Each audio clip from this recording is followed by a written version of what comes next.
Hello, today is Wednesday, January 26, 2022. Hope you're having a wonderful day today. Thank you so much for letting us be a part of your day. If you have a great time and don't mind, please do post us, share us, or tell others about us. If you don't like what you hear, then simply tell no one. Today is National Peanut Brittle Day. So, Cullen, Anthony, what is your favorite flavor of peanut brittle? Well, Kevin, happy Wednesday to you, first of all. Yes, happy Wednesday to both of you. Happy Wednesday. Happy Wednesday. Happy hump day. Hump day. Hump day. In terms of peanut brittle, very underrated holiday snack, in my opinion. Salted chocolate peanut brittle, I think would have to be my go-to, personally. It's just something that you just can't go wrong with, honestly, to answer the question. Yeah, I mean, you kind of took my pick, but I it's did. okay. I stole your pick. It's fine. It's I fine. did. It's fine. I'm more of a macadamia nut brittle type person. It's very, very tasty. Very good. Personally, I've actually never had it, so Really? I can't really speak on it. I guess one of y'all are gonna have to make it for me, and then. I mean, there's a lot of types of brittle out there. You know, there's coconut.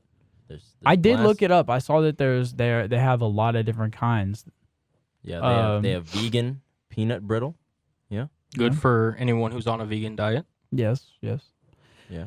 Well, let's not waste any time. We got a lot of stuff to pack in today. Yeah. I mean, let's just jump right into it. Let's jump into the NFL. We're going to recap the divisional weekend. Bro, there's a lot that's happening in the Yeah, NFL. but let's just give a notice to our listeners.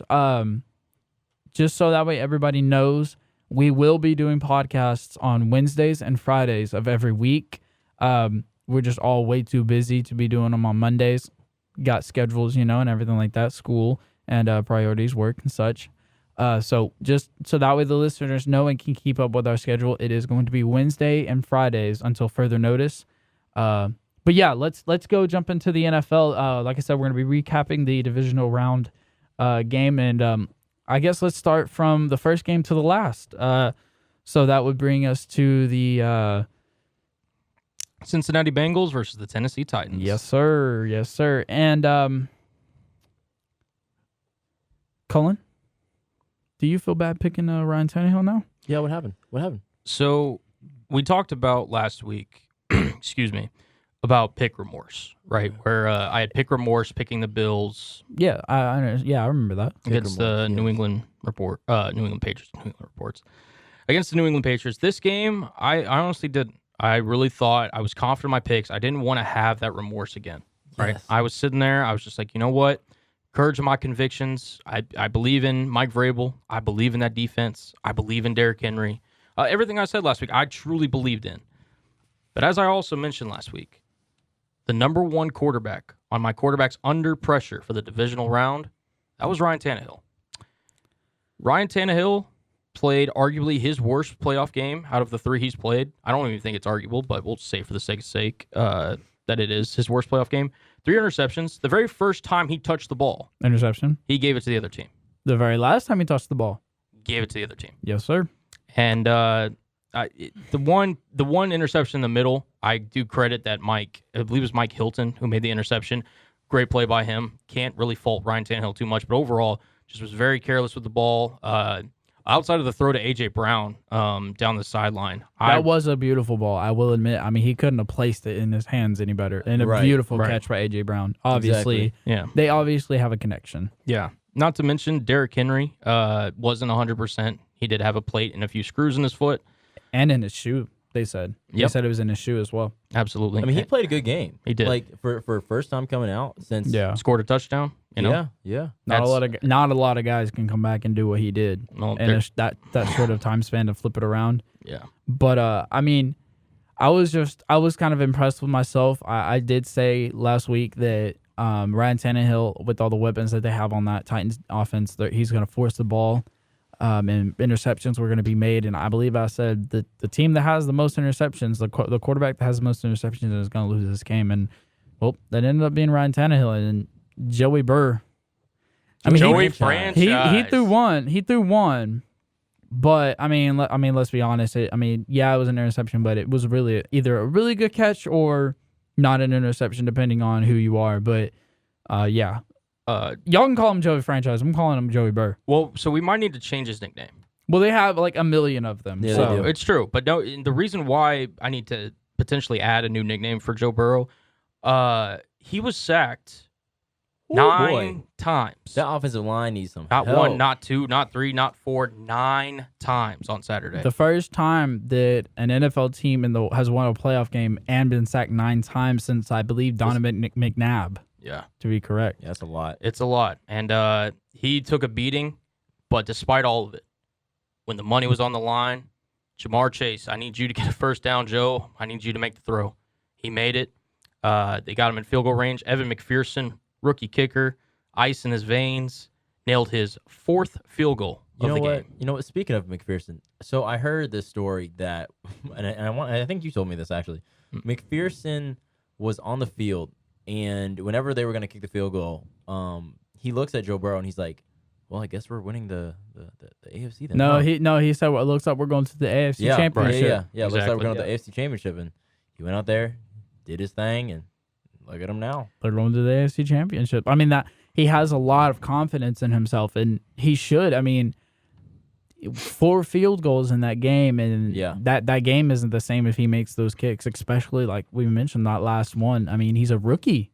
He is. I mean, and kickers, I mean, listen, kind of like offensive linemen, you're kind of expected to make the kicks. You're expected to do your job.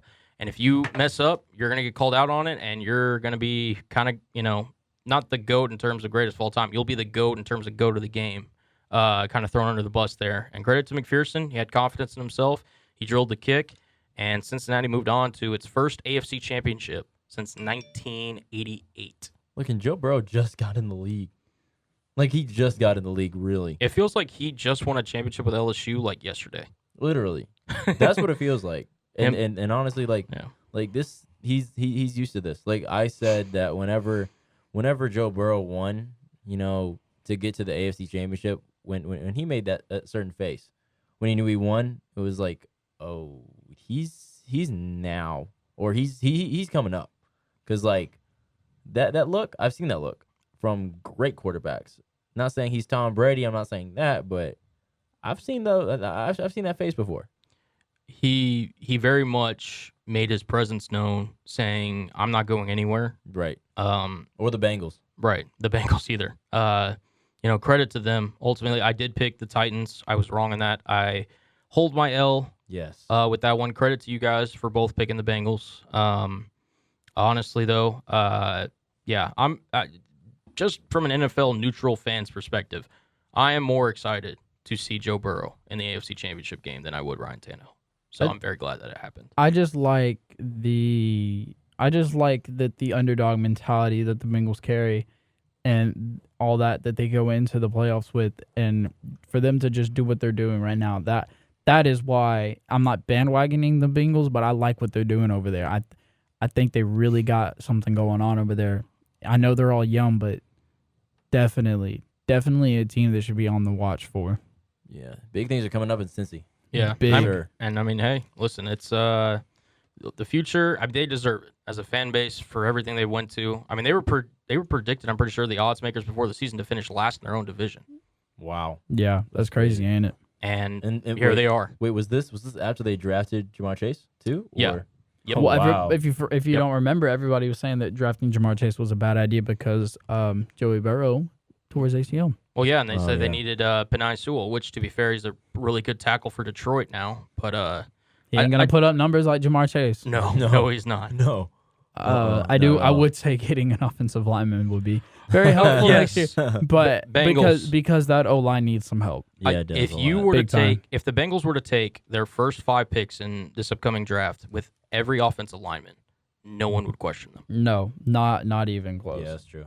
So hopefully the Bengals can get that right, because we want to see Joe Burrow play in this league for a long time. He's talented. He's great for the sport, and hopefully the Bengals do the right thing. So, I mean, but quickly before we switch over to the Packers and the 49ers, what do we think about? Okay, so, we know Joe Burrow. He is that guy. Yeah. He is their guy. Yeah, right. He's got all the nicknames. He's got all the, all the swag factor. Him, Jamar Chase, they got that connection. I mean, they got their squad, right? The only question I have for the Cincinnati Bengals, how much money are you going to pay Joey Burrow? A lot.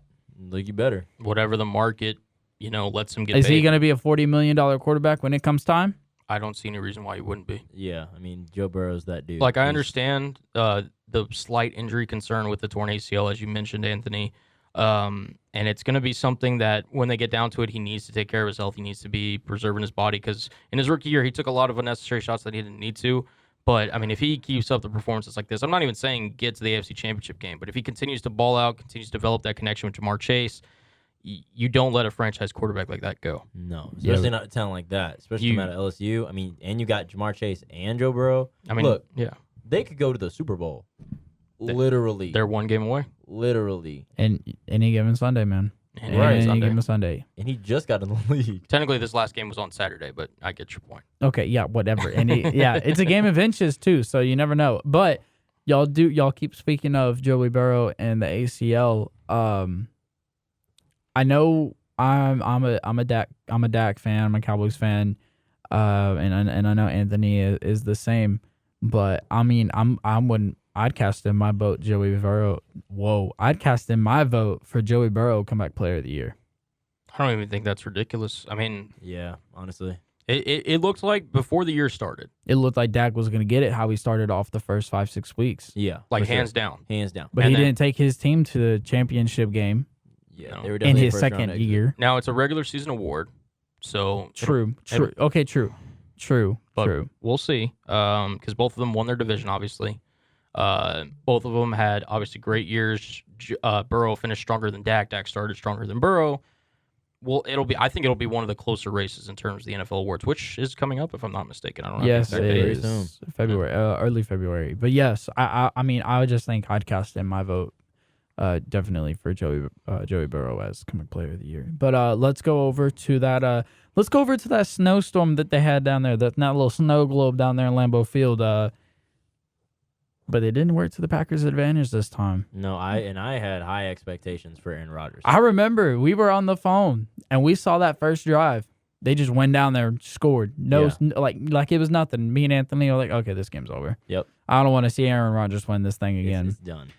Yeah, I was wrong. I was very much wrong. Very wrong. I had to turn that game back on at halftime because I was like, okay, what's going on here? Because that was the only score of the first half. Yeah, that opening drive touchdown. Yeah. Because they couldn't get the field goal, and that brings me to the point: is the Green Bay Packers have had a really bad special teams all year long. Mason Crosby has been on a decline, and to allow a blocked field goal and a blocked punt is absolutely ridiculous. Especially in this game. With and this allow magnitude. it to be a touchdown, too. Right. Yeah. No, it was the fact that it got blocked so badly that it got bounced re-up again, right? So he gets blocked. The players don't even know where it gets blocked to. And then the random 49er somehow pitches it in the snow globe environment, catches it and runs it back for 6. I mean, that was the difference in the ball game right there. Yeah. I mean, I got some numbers here for old Deebo Samuel. Jimmy Garoppolo. Goodness gracious, boys, I'm all over the place. But I want to get y'all's opinion. I mean, I think it's pretty safe to say the 49ers have been the Cincinnati Bengals of the NFC. They've been the underdog. No one has ever really counted them in. They've all been counted out. Yeah. You can't win against Dallas. You don't got run game. You don't got nothing like that. You can't win against Packers. You can't beat Aaron Rodgers in Lambeau Field. Right. So, I mean, is there any reason to say they can't beat the Rams? I mean, we'll go over that later. But I mean, I was going to say it really plainly they're not beating the Rams. Yeah, and exactly. But I want to specifically zero in on Jimmy Garoppolo. Everybody douses on Jimmy Garoppolo saying he's a bad quarterback. He can't ball manage. He throws picks. He overthrows, et cetera, et cetera. He was 11 for 19, 131 passing yards. No, they did not have any offensive touchdowns. But is that a Jimmy Garoppolo situation or is that a Kyle Shanahan situation? That's Jimmy Garoppolo. Yeah, that's Jimmy G, for sure. Kyle Shanahan, to his credit, is inarguably, in my opinion, one of the top 3 play caller, offensive minds, whatever you want to call it, in the NFL right now. And ironically, he's going up against another one in Sean McVay this Sunday. But again, like you said, we're going to preview that later. Kyle Shanahan consistently gets his receivers open. He consistently gets a constant running game. They were number 1 in rushing in the NFL this year. Kyle Shanahan is not the issue. It is Jimmy Garoppolo. But that brings me to my point is that Jimmy Garoppolo, and I get in, like you mentioned, they get a lot of the wide receivers open. Brandon Ayuk is a nasty route runner, but he can't always catch that ball. George Kittle dropped a very important ball in that game over the weekend. And I understand they got the dub, and I'm not saying Jimmy G's perfect. I'm just saying, I mean, would it be completely wrong for him to stay in the 40 in San Francisco? Yes. Yeah. I mean, and even if he left, you got Trey Lance. Exactly. I'm not saying he's Jimmy G. No, they're gonna go out and get Rodgers if anything. Yeah, I mean, that's a long shot. But yeah, that's another story for another time. But I mean, Robbie Gould, I mean, he made all the field goals. He has never missed a postseason field goal in his career. Clutch. Definition of clutch. Yeah, I without him that game they don't win that game for sure.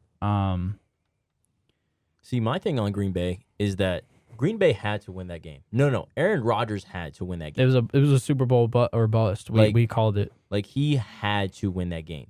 All the talk that has been this season with Aaron Rodgers has been all about him. Like, he has not kept it football at all. At all. He's been doing Jeopardy. He's been, talking about things outside of football and all these things. He's been keeping it. He's been the story of the NFL right now. Yeah. Like, with the COVID thing, Jeopardy, all this stuff. Like, you can, all those off-season distractions. Exactly. You can talk the talk, but you better win. I don't care what you do. You have to win. Well, not only that, because they did win. They won a lot. But you got to win when it matters. You have to win the Super Bowl. I don't care. Michael Jordan can do all the talking, but he's definitely going to win. Like, he's going to go 6 for 6. Period. Finals appearances. I don't care. He's going to win. Yeah. If you're Aaron Rodgers and you did all the talking this season, you had to win. Because Green Bay, I think Green Bay is going to kick you out. Green Bay won't kick him out. They're just not going to take him. You know what, actually? Because if he says he doesn't want to retire and he wants to stay with the Packers, are the Packers going to be like, no, you're good. With everything that you've put us through this season? We're done. We're going to move on to the next guy and Jordan Love and probably draft another quarterback in the next draft. Exactly. Wow. I mean, it's a situation to brew in Green Bay. I believe he did say that he was going to let them know sooner rather than later before the trade deadline for sure. Or the free agency. Yeah. It was before the tag date. Yeah, exactly. Franchise tag. Yeah. But there's not really much else to do. That wasn't really an exciting game, more or less just a shocking game that the Packers lost. I was just kind of baffled by that. I was like, oh, interesting. Okay, so 1 for 1 for me, and 1 for 1 for Anthony as well, and then not so much for Cullen. Okay, all right, sir. So let's move on to well, here before we move on, I got one last thing to say about Aaron Rodgers. Okay, because I didn't really get a chance to speak on the Green Bay side of things. Aaron Rodgers, as I pointed out in my list, I believe it was last week. I had him as a top 5 quarterback of all time already. Now, again, people thought they were criticized. There should have been other guys in there, whether that be Johnny Unitas, whomever, right? Like a bunch of guys. Dan Marino, whatever. Aaron Rodgers, again, I still believe he's a top 5 quarterback of all time. But ultimately, as you both said, he has to win when it matters. He has to win during the postseason. And coming off what will presumably be his 4th MVP regular season, this was a dud for him. I mean, he completed 20 of 29 passes. He was under 250 yards, 1 interception, no touchdowns. I mean, he didn't necessarily lose you the game, but he didn't necessarily win you the game either. And that's what he normally does. And I kind of mentioned that to y'all earlier. Whenever he was Aaron Rodgers is a guy that is known. There's a few quarterbacks in the league that okay, we can't give this guy 45 seconds. He's going to go win the game. Yeah. Right. Aaron Rodgers is one of those guys. Right. He's going to be that guy. You give him 2 timeouts and 45 seconds to go down there, march in the field, and win. He can and will do that to you. That's true. Right. Whether that be throwing a touchdown or kicking a field goal, he can and will do it to you. Right. Yeah. No, he will pick you apart. They gave him, I believe, it was a slightly under 2 minutes, and they might have had two timeouts, maybe even 3, and he did not get that job done. He hurled a ball in the air to Devontae Adams. They had 2 defenders on him. It did not look like Aaron Rodgers was determined to win this game. Last point that I'll make, because this is feeding off to what you just said. Aaron Rodgers, like I said, completed 20 of 29 passes in the game. 18 of those passes that he completed were either to Devontae Adams or Aaron Jones. Those two combined had 18 of his 20 passes caught and everything. And there was a play that you can see about 3.5 minutes left. Crucial fourth down. He ends up throwing it up to Devontae Adams in double coverage. It ends up getting swatted and everything. He has Allen Lazard open on that play. I remember, Yeah, I remember seeing that. He was wide open in the middle of the field. He throws it to Lazard. Lazard's scoring on that play. Yeah. Lazard is scoring, and that, again, the game is completely different. They win that game. We'd be having a different conversation. So this game is 100%. I'm not going to say 100% on Aaron Rodgers, but he deserves a large. He didn't win the pie. game, and that is he didn't win the game, and that is what he is paid and known to do in Green Bay. I don't care. I'm putting this on Aaron Rodgers. Aaron Rodgers lost you the game because throughout the entire season, no, that special teams lost you that game. Special teams, but he didn't help you. Whatever. Aaron Rodgers has been talking all this smack this whole season, like even the offseason of last year, like. I mean, it's just disappointing. He's made a lot of attention in that organization for sure. Well, I mean, let's move it on to the early Sunday matchup, the Bucs and the Rams. We all thought Father Time, Tom Brady was going to win. I mean, the Rams are a very powerful defense. They have basically an all-pro roster, all the way around, offense and defense. Even special teams. But, it's Tom Brady. And, I mean, I think we're all old enough to know we don't bet against Tom Brady. You don't pick against Tom Brady. You just don't do it, I mean, I remember Cullen almost got me. He was listing all the reasons that the Rams could win, and he still went with Tom Brady. Well, boys, we were wrong. All of us. I don't know what we did. I think we broke football. We all made our predictions, and Aaron Rodgers and Tom Brady lost in the playoffs in the same week. Yep. Hey! These new kids on the block, man. Aside from Stafford, but these new kids on the block, they I mean, when was the last time that we had a playoff that didn't have Tom Brady and Aaron Rodgers in it? In the NFC Championship game. No, it was. It's been over 10 years. It's been a long time. It's been a minute. Also, too, just to recount, 3 underdogs won this weekend. Absolutely amazing. 3 underdogs, and I'm really sad because I can't say Tampa Bay anymore after this. Tom Brady is, it's really great. I think he's the greatest quarterback of all time. And if you're watching that game, right, from the moment Tom Brady throws that interception late in the half, it's looking bad, right? Like the Rams have all the momentum. They're up by 20-plus points. They're driving. Cam Akers goes down, and he fumbles at the 1-yard line. Yep. Towards the end of the first half, Brady ended up kneeling it out. They go into halftime. Yep. The Rams have 3 more fumbles after that. And eventually Tom, heroically brings his guys back, What he does, yeah. Does what he does. Eventually ties the game and everything. And you're sitting there thinking, oh, no, this is about to go to overtime. We all know if Tom Brady gets the ball, what's about to happen. Before you cap it off, I just want to throw in a few notes. It is the first time in NFL, and there was a lot of records broke this weekend, and we'll get to that, but it was the first time in NFL playoff history that a team had 4 fumbles and still won. Lost them all.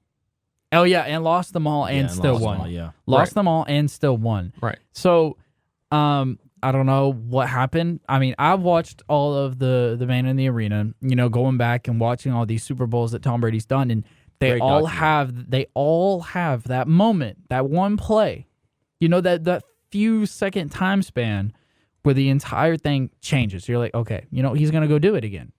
And I'm sitting there, I'm watching, and I'm telling you guys, the Rams are up 27-3, right? 27-3 with I want to say it was maybe 10, 12 minutes and some change in the third quarter. I'm still like, okay, Tom Brady's still going to bring them back. I'm not going to take Tom Brady out of this game yet. When he got hit in the chin and he busted his lip, I was sitting there being like, "Oh, Psycho Tom." Yeah, they pissed off Tom Brady. It's over now. He's gonna go throw for 500 yards in a quarter. They gave Brady a penalty for barking at the ref. They backed him up. Brady still went down and scored. Yeah. And so getting back to it, so they score, right? They come back. They score 2 touchdowns. They tie the game 27-27. I'm thinking overtime, right? Yeah, the Rams get the ball. Yeah, but I mean, you have to think overtime because, I mean, what are they going to do, right? Right. And so they go down. Stafford's in shotgun.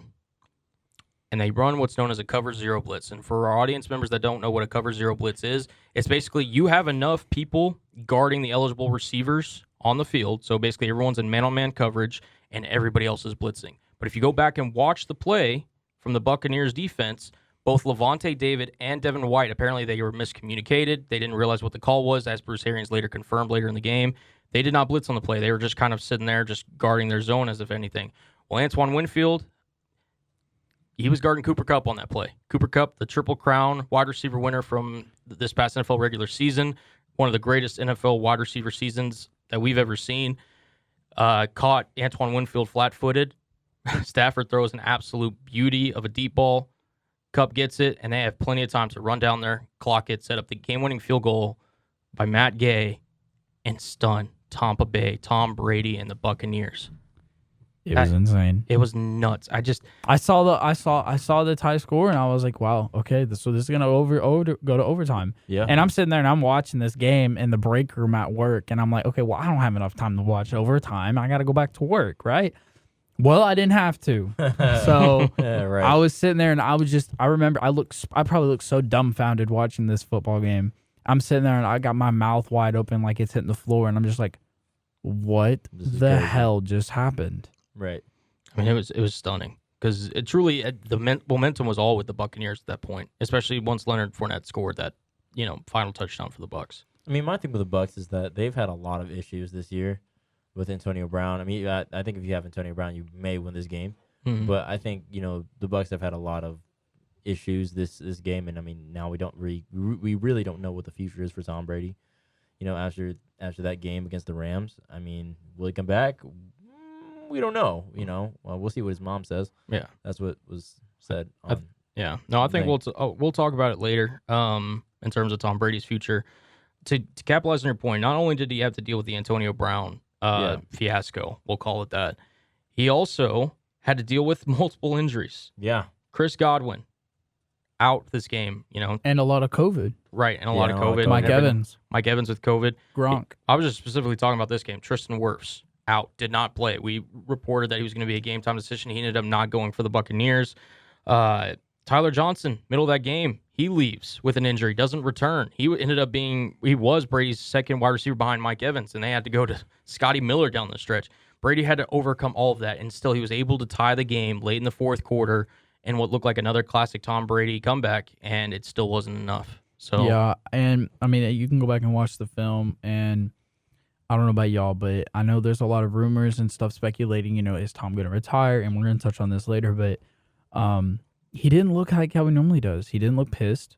He looked satisfied. Yeah. And that is not a look that you normally see from a great quarterback in Tom Brady. I mean, he ages like wine, Like a fine wine. It only gets better. Wine. And I don't know. I guess, I mean, for as far as that goes, we're just really going to have to see what happens, but it was an incredible matchup, and the Rams, they did their due diligence in pulling it off. Matthew Stafford did his job and more. I mean, I don't think anybody can really doubt him or what he can do in the playoffs anymore. That Rams defense can and will win them a championship at this rate. They are dominant, as long as they don't get hit with injuries or et cetera, et cetera. They just got to address those fumble issues. And knocking on wood for you, Los Angeles, by the way. We're not trying to do any curses. No. Of course not. We don't do curses around here. But we got hit with a good matchup, and we're like, okay, so now we got Bills Chiefs. This is gonna be a good matchup. Great game. Boy, we did not know what was coming, did we? Yeah. I mean, you got two of the best young quarterbacks. Yeah, in the but game right now. I know, but sometimes it just pans out. It's like a 10-3 win. This was not a 10-3 win for sure. This game went. This went the mile. This went the mile, boys. And then some. Boys, I'm not one to ask for much. I don't think, in my personal opinion. But can I lay the scene for this game? Please do. For the audience. Do. Yes, please do. Be as descriptive as possible, please. Okay, so obviously, if you didn't watch it, in our opinion, I think we're all in agreement here. This was the game of the year. Oh yeah, potentially one of the greatest NFL games we have ever seen. Definitely Absolutely. Out of us three for sure. And I think I've heard a lot of people say it's probably a top 10 game of all time. It's insane. 100%. Absolutely. So, Patrick Mahomes, as you guys mentioned, 2 great quarterbacks. Patrick Mahomes, Josh Allen, combined between the two of them, over 800 total yards and 8 touchdowns in this game. But, that's just the whole game. The real story was the fourth quarter, and more specifically, the 2 minutes in overtime by both teams, right? So we get to the point, right? It's in the fourth quarter. The score is 21-26. Kansas City's leading, right? And I'm just going to read you the drives that happened after the 2-minute warning all the way until the last drive of the game. 17 plays, 75 yards, touchdown Buffalo, 2-point conversion to Stephon Diggs, makes it 29-26 Buffalo. Kansas City responds, 5 plays, 75 yards, that long touchdown by Tyreek Hill, 33-29 Kansas City. 6 plays, 75 yards, touchdown, Gabriel Davis, who had a career game to say the least. Career and just NFL historic game. Right. Broke records. Again, I didn't even mention the time on the clock. So that first drive by the Bills took 7 minutes and 1 second off the play clock. Yep. They got that drive off fast. The ensuing drive by the Kansas City Chiefs, 52 seconds. The next play that Josh Allen threw to Gabriel Davis, 49 seconds. 52 seconds because of that man, Tyreek Hill. Yep. He said, peace. Cheetah. Peace. Yeah, he was quick. That left Patrick Mahomes 13 seconds. And we're sitting there thinking, don't start, man. Don't even talk about the 13-second thing. 13 seconds. Here's the thing. You boys both have girlfriends. So I'm the single one in the relationship. I don't want to hear your girlfriends ever tell y'all again that 13 seconds is too short. I don't want to hear it because of what we saw this past Sunday. Okay? I do not want to hear it. Because in 13 seconds, Patrick Mahomes and the Kansas City Chiefs drove 44 yards, set up the game-tying field goal, sent them into overtime. And Patrick Mahomes, Josh Allen, lost his first coin toss in the postseason. He was previously undefeated in coin tosses. I did not know that. Wow, that's crazy. That's a stat we didn't know. Yep. Stat that. Stat that, seriously. Stat that. 8 plays, 75 yards, and 4 minutes and 15 seconds later, Mahomes finds Travis Kelce in the corner of the end zone. Touchdown, ball game. Well, really, it was more like Travis Kelce made the ball go to himself and touchdown ball game. Yes, right. Yeah. Well, I mean, he did direct that. I mean, I know some of our viewers may have not have seen the NFL's exclusive. Travis Kelce called both plays that got the Kansas City Chiefs into field goal position. He said, hey, Tyreek, if they come out like this, I'm just going to essentially run out there and block for you. You just catch this ball and run behind me. He does that, gets them closer. They're able to use one of their timeouts. He then goes to Patrick after the timeout and says, hey, Pat, if they run this, the seam's going to be open. You can hear audibly on the TV Patrick Mahomes go to Kelce, say, Kelce, do it. Kelce, do it. Well, Kelce, arguably the best route running tight end in the game, runs a perfect seam route, gets the ball down, 4 seconds left, calls the timeout, sets up Harrison Butker. It was amazing. Patrick Mahomes, in the last 2 minutes of the fourth quarter and overtime, was 10 of 13, 188 yards, and 2 touchdowns. Ridiculous. Like, that's game time stats. Yeah. Like game day stats. And he did that in how long? It was the last 2 minutes and the entirety of overtime. I just want to go back to the 13 seconds thing. How is it that you have the number 1 defense in the league and you can't stop Patrick Mahomes? Well, I mean, it's Patrick Mahomes. You can't stop Patrick Mahomes in 13 seconds. Well, I mean, 13 seconds. And I took note of this, and I want to bring this up, and not a lot of people are talking about it, but the Bills' defense really missed Tre'Davious White this season, especially in this game. Yeah, they did. Yeah. Having Tre'Davious White, I'm not going to say he locks up Tyreek Hill, but he at least takes care of McCall Harmon. Yeah. He at least takes care of Byron Pringle when he's open. You know, they missed Tre'Davious White in this game a lot. Yeah, they did. They really did. I mean, like this game, you saw Tyreek Hill go across the middle and easily catch the ball. I mean, it's just like, bro, why are you letting him run one of his favorite routes? Like, it was like an out route, basically. Well, and I want to add to that, the Bills' defense was gassed all game. You have, and I'm sure this is a stat that we could probably do or someone could probably find, but I'm pretty sure the Kansas City Chiefs have to be the fastest overall team in the NFL. Yeah. In terms of just what, And raw speed? Just raw speed. Yeah, just raw speed. Of course, yeah.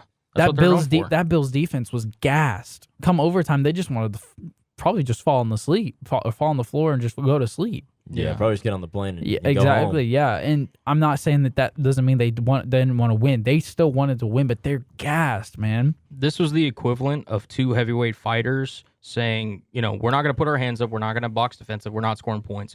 We are throwing haymakers, and whoever is the last man standing wins. Yeah, I agree with that. I mean, but I just want to take a few notes of my own, or throw out a few notes of my own that I took for this game. And the Bills were aggressive from the start. I mean, they went for it from the fourth down 4 times, and they got it every single time. They were leaving nothing to chance. Nothing. I mean, the very first drive of the game, they went for the fourth and whatever and some change twice and got it. At that point, then I was like, okay, they're in it. Yeah, Sean McDermott is like, we're gonna win this game, come hell or high water. Well, I just want to also add that if I'm ever on a football field and Josh Allen is running my way, I am getting the hell out of the way because that dude is an absolute unit. He lays out defenders like nobody's business. Like, do not get in Josh Allen's way. Honey Badger, one of the most respected defensive backs in the entire league. And he should continue to be. Absolutely. Yeah, and hopefully he's healthy for the Sunday's game. Of course. Josh Allen made him look like a little kid. Yeah, he did. Yeah, he just laid him out, man. That's just what it was. I mean, that's 6'5", 250, 260, whatever he is, coming full speed at you. I mean, that's with no heart and effort. That's not an easy task. That's you gotta tough. bring down. That's tough. And Josh Allen is that guy. I know we were talking about it. He's elite. We were talking about it. We were praising him. He's great. He's elite. Oh man, I mean, he's great. He's so good. And I've heard a lot of comparisons of Mahomes and Allen and et cetera, but I believe this is the true second coming of the Brady Manning matchup. And same conference. Yep. Yeah. This is what I want to see every single year is a Brady is a Mahomes Allen matchup, and I'm here for it. Yeah. I am definitely here for it because between Hill, Kelsey, Harmon, Pringle, I mean, and of course these are going to change over time. They just signed Josh Gordon into the practice squad. I mean, they are just raw speed, but don't count out the Bills. They have a stud in Gabriel Davis. They still have Stephon Diggs, who is definitely nothing to. Quick note on Gabriel Davis. This past Sunday, 8 catches, 201 receiving yards, and 4 touchdowns. Yeah. NFL record in touchdowns, if I'm not mistaken, for a playoff game. Yes, NFL record for touchdowns in an NFL playoff game. And yeah, I mean, they got a stacked wide receiver room. I don't know how long Cole Beasley stays in the league, but they just got guys that catch balls. And they got a good quarterback that does it, that delivers it. Yeah. I mean, he's a great ball distributor. I mean, Devin Singletary is that he's a good back. I would love to see him get a power back that could run it up the middle, Right. a little bit more of a run game. But for now, I guess Josh Allen will be their power back. I mean, the amount of quarterback powers that they were willing to call, knowing that, I mean, hey, this is win or go home. I get it, one and done in the playoffs and everything. But Josh is that kind of dude that can sit there and be like, hey, just give me the ball and I'll get us that first down. He did it multiple occasions, and credit to him. He did everything he could to get the job done. Yeah, of course. And just for the viewers, if y'all want to go home and watch, NFL Films does a highlight tape. It's like a 20-minute video on the highlight tape of the Bills-Chiefs game. If you go to 10 minutes and 42 seconds in the fourth quarter, you will see Patrick Mahomes, and I don't know if anyone else has noticed this, you'll see Patrick Mahomes hand the ball off to, is it McKinnon, right? Correct? Jerick McKinnon. Yeah, Jerick McKinnon, and falls. Patrick Mahomes just falls on the ground with nobody near him. Open space. Just absolutely falls. I don't know why. I just thought it was kind of funny, interesting. Not trying to downplay him or, hate on him or nothing. I just think it's simply funny. Yeah. Well, I'm pretty sure he'd laugh at it too. Well, speaking of something funny, so we made our picks last week for all you loyal Fools on Stools listeners. Boy. Here it comes. Thank you, Patrick Mahomes, for saving me from arguably probably the most embarrassing week of picks, at least from my perspective, I think I might have ever had. I did pick the Chiefs. That is the one saving grace that I had from this weekend. And I did pick the Bills. You did. And there's another person on this podcast, Mr. Kevin Walker over here, who also picked the Kansas City Chiefs with me. But I have just a quick note for our viewers, a little behind-the-scenes action, if you will. Kevin texted our group chat before the game, said, and I quote, "F it, boys. I'm changing my pick to the Bills." I responded, "Bro, you already recorded your pick." He said, "I know. I'm just kidding. I know, but I want the Bills to win LMAO." He then went to Twitter and posted this tweet. "Despite my pick on Fools on Stools, I will gladly take my L if the Chiefs lose because I am rooting for the Bills in this game. I think KC has the best odds, but I think the Bills have more of a want to win." At Cullen Brown 21, at Ant Council 23. See, I stand by that. See, don't. That's not you make that sound like it's a huge deal. It's not that huge of a deal. I wasn't bandwagoning it. I made a clear choice. I just Kansas City had the best odds, but I wanted the Bills to win. I'm an underdog guy. See, but when you make that statement, don't tag us in your post. Oh, I'm gonna tag y'all. Don't drag now us I'm gonna, into yeah, into now I'm gonna your tag mess. y'all even more. I'm gonna tag y'all twice each. You tagged us into your mess of like, oh, but we didn't say anything. I respect you. What did they picked the say? Bills. Any publicity isn't bad, or And I'm bad glad- publicity is and good I'm publicity, or fine something with like taking that. my L, but I'm not just gonna change it. Well, exactly. Switch I mean, it up. I don't Look at know. that. I was what 2? I was 2-2, so that makes me. Oh, no. You said I'll take my L. If No. Yes, word for word verbatim. I think I have the screenshot to prove it. And you said that I couldn't change my pick, so I think- therefore it I think solidifies that I was the Kansas City Chiefs. I don't know. I mean, He's 2 in a shoulder. we got to shrug. have integrity on this show. Do we I not? okay, I have Yeah, integrity. yes, Did I yeah. or did I not just say So did you- as you said verbatim? I mean, I'm could, just kidding. you can say what you So- said all you want to, but So we've did got you pick the Bills word or for did you word. pick the Chiefs? Like, or did you pick like or? On air, I picked the Chiefs. You did. Because I said they had the best odds. Okay, and then you took But it I back. also believe I said I wouldn't be surprised if the Bills won. right. What did I say in that message, Colin? But Oh, you. I said you said, quote, "Despite my pick on Fools No. on Stools, What did I say after that? I will gladly take my L if the Chiefs lose." What did I say in the group chat? in the group chat? You said, I mean, hey, and I Twitter quote- speaks, man. Twitter's. I mean, you put that for the world. That wasn't just That for was us. for the world. Oh, for yeah, the all- world to know. All like what, like 4, like I don't even know. Who's my your count. buddy? I like 200 followers your on buddy? Twitter. Who's your buddy going? Which one? The one with the beard. Justin. Yeah, Justin yeah, Gibbs. yeah, Shout yeah. out Justin Gibbs. Yeah, you put that out for Justin to see. You put that out for everybody. Everybody. Yeah, That's yeah, using the I Fools hope- on Stools. I hope Freezing Cold Take comes after me someday. We I should can have get- added them. We should have. I could get verified that way. That'd be nice. I'm changing my pick to the Bills. Have some integrity, Okay, but my I sir. said I was kidding. Did I or did I not? Did I or did I not? See, I would believe it more if you didn't post the tweet afterwards. Oh my That's God, right. That's whatever. right. Yeah. Okay, whatever. Because you did a double take. You first texted in the group chat. You texted and then you went and doubled down that you Doubled were going down. to take an L if you were wrong. So you Okay. really just you turned it on yourself. You really Okay, shot yourself all in right, the foot. Whatever. All right, you want to diss on me? Let's change topics here. So we already we discussed the NFL, whatever. Another Yeah. Kevin Walker takedown. Yeah, whatever. Yeah, OT sucks. Yeah, we all know it. Kansas City Chiefs proposed it a long time ago. They got denied. The Bills, they, of course, they wish they could have gotten the ball again, but everyone understands the situation as it is. A lot of people don't know this. The NFLPA actually voted against an extended overtime, Right. to help protect the players. So whatever happens with the overtime going forward, who is to know? But let's move on. You want to talk about the integrity of the game? Well, then, my friend, that is why Barry Bonds is not in the Hall of Fame. Ooh. It wouldn't surprise me if you're a. That was a low blow. That was a low blow. That is a very low blow. But given the Barry fact Bonds is a legend. Barry Bonds. Legend if he didn't ruin the integrity of the game. And I'll agree with you if you want to say he had a Hall of Fame career. For sure. I'll agree with you if you want to say he had a Hall of Fame career before the steroid era, Yeah. Yeah, he did. He did. but he still took steroids and ruined the integrity of the game. That is my opinion, and I know a lot of people have an opinion on this, and it's probably going to die soon because the ballots are closed for him, Sammy Sosa, and name, help. Roger Clemens. Roger Clemens. Apologize, I forgot. But that is just my pick on it.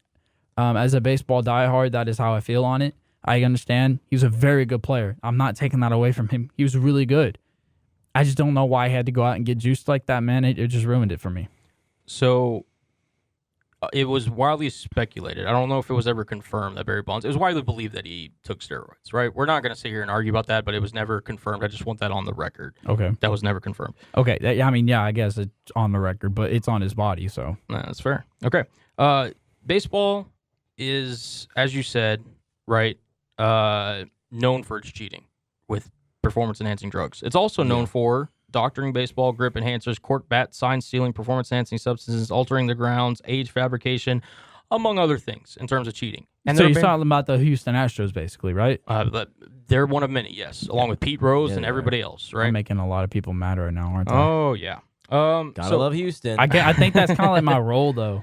You are kind of the villain of the show, aren't you? Yeah. I don't know how you fell into that, but you just... I don't either. You really did, though. I'm okay with it. I think it was that take when he said that Giannis was better than Shaq, and then the quarterback situation. No, the Joe Montana pick definitely made people mad. Yeah. Anyway, but let's get back to baseball. baseball. So we've had numerous amount of issues in baseball, right? In terms of stuff being cheating, people taking advantage of the rules, what have you, right? And those people that violated those other rules got into the Hall of Fame. So it's very curious as to why baseball is choosing to punish these guys more than the others. Because to me, cheating is cheating. No matter at what level you do, you're either a cheater or you're not. I understand that. Right? It's just one of those things that baseball did a bad job of policing its own sport, so it's taking out on its own players. Just doesn't sit right with me. And you know what? And I'm going to go ahead and agree with you on that. There's a lot of players in the Hall of Fame that probably don't deserve it because they were cheating in some aspect of the game that wasn't considered cheating then, but is considered cheating now. Yeah. Right. And, and like you said, the MLB did a horrible job at policing that. Right. They're a very, very, very old sport. It's been, it's America's pastime for crying out loud. Yeah. Right. A lot of things have changed, but the MLB has not done a great job at revolutionizing the game and doing their due diligence of who deserves to be in the Hall of Fame and who doesn't. With that being said, congratulations to David Ortiz. Big Papi. David Ortiz. But I just wanted to touch on that Barry Bonds situation real quick. I know it's a big thing going on. Right. And for the listeners, y'all can go and see what Roger Clemens had to say on him not being elected. He was actually very forgiving, I suppose is the word I would use. He was very calm and collected, basically saying that he'd really kind of gave up on it 10 years ago when this whole thing started. Just to touch on Barry Bonds and everything, 762 career home. These are all MLB records, by the way, that I'm about to announce. Everything that he owns he's the record holder in this. 762 career home runs, 73 home runs in a single season, 2,558 career walks, 7 MVP awards, 232 walks in a single season, highest on-base percentage and highest slugging percentage in a single season. The Hall of Fame, we can debate how we want to view it in all its glory and everything and its ambiance and whatever. At the bottom line, it's a museum, and it tells the story of baseball, and you cannot tell the story of baseball without Barry Bonds. It's just plain and simple. And you can sit there and make arguments for Clemens. You can make there for Sosa, for Alex Rodriguez, Kurt Schilling, among others that are probably going to have to deal with these issues down the line that I'm not even going to mention. But Barry Bonds should be in the Hall of Fame, among others. It's one of those things that it's a shame that he won't have another opportunity to make his case, but I feel like this case has been going on for so long. It was just never going to happen in the first place. I agree David Ortiz should be in. And I agree that there was an allegation back in 2003, I believe it was in the Mitchell report, that's saying that there was an alleged PED test. It was never confirmed or anything. I just want the MLB to be consistent with their Hall of Fame. Either you let all the guys that were suspected or had any kind of speculation of any of that in, or none of them. And instead, they seem to pick and choose based on writers, and it kind of gives them a weird power trip. And to me, because who votes for the Hall of Fame? It's MLB writers. So it's writers from around the country. They all sit together. They cast their ballots. It's a blank sheet of paper that they sit there and be like, all right, these are the people we want in. These are the people not. And it's a checklist, right? And you have to get up to a certain percentile of votes, to get in. And Ortiz had 77%, which is barely above the threshold. He barely got in. Yeah, and I'm looking at this right now because David Ortiz, he got 77%. Barry Bonds at 66, Roger Clemens at 65. Scott Rowland had 63. Sosa was down there bad. Yeah, and even Alex Rodriguez got 34%. Yeah, and it's going to be very hard for those guys to get in because, again, the precedent that the riders are sending with these guys that are coming in before them, you're going to clump them in with other guys, but yet you let some of the other guys in. And again, I think David Ortiz should be in the Hall of Fame. Let me make that very clear. Yeah, he's rightfully deserved, for sure. Right. But I also believe Barry Bonds, I believe Alex Rodriguez, and all these other guys should be in the Hall of Fame. Yeah. I mean, like you said, you cannot write the story of baseball without those players. Baseball should not punish players for their own mistakes, in my opinion. Yeah. Well, I mean, you punish them when they were in the league, so don't punish them for all the accolades that they gave you, the MLB, right? In their career. Yeah. Well, so let's speak on, while we're on the MLB. Let's speak on hopefully making more accolades. The MLB and the MLBPA met again on Monday and Tuesday, correct? Yes. Correct. Monday and Tuesday to discuss the CBA. Cullen? Yeah. So labor talks are over. This is a report from Jeff Passan. You can find him at Twitter at Jeff Passan. I'm pretty sure it's Passan. Passan? I believe it's Passan. My apologies if I'm mispronouncing it. I'm sure he's listening. The man who's the inside guy for baseball. Let's just call him that. The inside man. Here's what happened based on his reports. The MLB agreed to parameters of a pre-arbitration bonus pool for top 30 WAR. The Players Association is seeking $105 million. The league offered $10 million. The MLB offered minimum to raise the minimum wage to $615,000. The MLBPA wants $775,000. The MLB withdrew offer to change arbitration structure. Right, so basically, we're far from this. Let's regroup and let's talk this again. There is no deal today. There was never going to be a deal today, according to Mr. Baseball Insider. His takeaway, a pre-arb bonus pool gets the best young players paid more. Players wanted it, and it's a good thing for them. Players are laughing at the $10 million offer. It's far too low. Negotiations will change that. Yeah. We all knew that nothing was going to happen today or yesterday. Yeah, I mean, the $10 million is a joke, so hopefully they can get that figured out. But I guess we really don't know what we're gonna do about all that. Let's go ahead and let's talk about the NBA real quick. I know not a whole bunch is coming around, but Anthony, your Lakers are starting to turn it around, sorta. Yeah, Anthony Davis is back. They looked great on defense. They looked fantastic on defense yesterday. I mean, going up against the Brooklyn Nets, who kind of look like they're in shambles. They are the James Harden-only Brooklyn Nets because Kyrie Irving is not going to be playing for the Brooklyn Nets at home, and Kevin Durant is out, and he will not be playing in the All-Star game or be at All-Star Weekend in Cleveland. So it's very interesting with the Lakers, but they're looking very good. I think with Anthony Davis, they look better on defense altogether. Russell Westbrook, brick. Okay, everyone knows Russell Westbrook cannot shoot. No. He can't shoot the ball. I don't know why he does it. It's kind of bad. I think he does it for the memes, honestly. I mean, if you just let him go drive in the lane, he's perfectly fine. Yeah, I mean, he'll dunk on you for sure. No doubt. Yeah. He will ruin your day. I mean, his effort is there 24/7. It's just everything else with the shooting and sometimes he leads the league in turnovers, so that's really bad. Yeah. But I mean, his effort, you can't second guess his effort. Yeah, I mean, they got Anthony Davis back, so hopefully y'all can make something happen. But Cullen, did you get the information pulled up for the new format for the All-Star game? I did. Quickly, just so we can get the story in. The NBA announces new format for the All-Star Weekend's Rising Star Challenge game. It's basically a new format instead of the Rising Stars Skill Challenge. In an attempt by the NBA to spice up one of its All-Star Weekends and give prospects on its G League Ignite team another opportunity to showcase themselves, the league announced significant changes to the Rising Stars Challenge. The annual game between top rookies and sophomores in the league, which takes place on Friday night of All-Star Weekend each year, will have an entirely new format next month in Cleveland. Rather than two teams evenly split between rookies and sophomores, as had been the case, there will now be 4 7-man teams made up of a combination of 12 rookies, 12 sophomores, and for the first time, 4 G League Ignite players. The rookies and sophomores will be selected by NBA assistant coaches, while 4 G League Ignite players will be selected by G League head coaches. It's something new. They're going to create it in basically a tournament style. I know it goes on. You can read more about it on ESPN.com. It's something to spice up All-Star Weekend. I'm all for it. Not that I don't love seeing the freshman and sophomore players showcasing their skills as we've seen in years past, But the NBA, with high school athletes choosing different routes to get into the NBA, it's not always going to be, strictly just coming from college.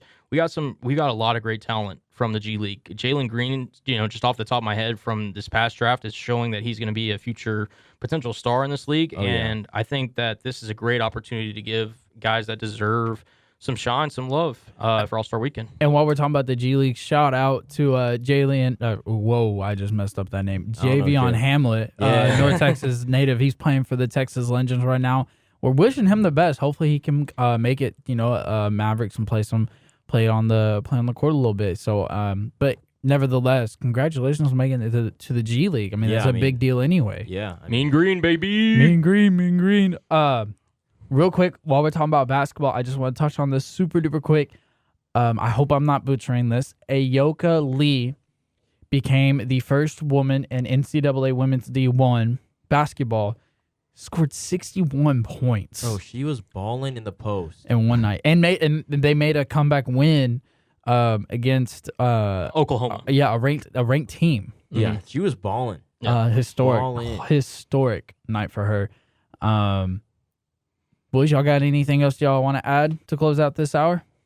Just to continue on that subject, I don't know if anyone's seen the video of the locker room when they all kind of douse her with water and everything. Shout out to her, man. She's a baller. She deserves all that praise. Hopefully she has a nice career ahead of her. Yeah, and hopefully she'll make it to the W. Yeah, to the dub. Hey, man, women's NCAA basketball has been killing it lately between Caitlin Clark and Ayoka Lee, and I mean, I'm sure there's others we're just not paying that much attention to. We're gonna have to do our due diligence on that. I mean, I'm paying attention. I'm paying attention to South Carolina. Okay, then South Carolina is balling. They could win the whole thing. I mean, because like if UConn doesn't get Paige back, which I don't think they will. Not this year. They're not this year. Yeah. No, not this year. South Carolina has been balling since day one. Day one. Yeah, I agree. Yeah. All right. Well, be sure to come back for hour 2 of the Fools on Stools podcast. You don't want to miss the list from Cullen's Corner or what we got coming up. We got a jam-packed hour 2 and a lot to talk about, and we're going to preview the NFL matchup. So please do grab a stool and be a fool, and be sure to catch us in the second hour.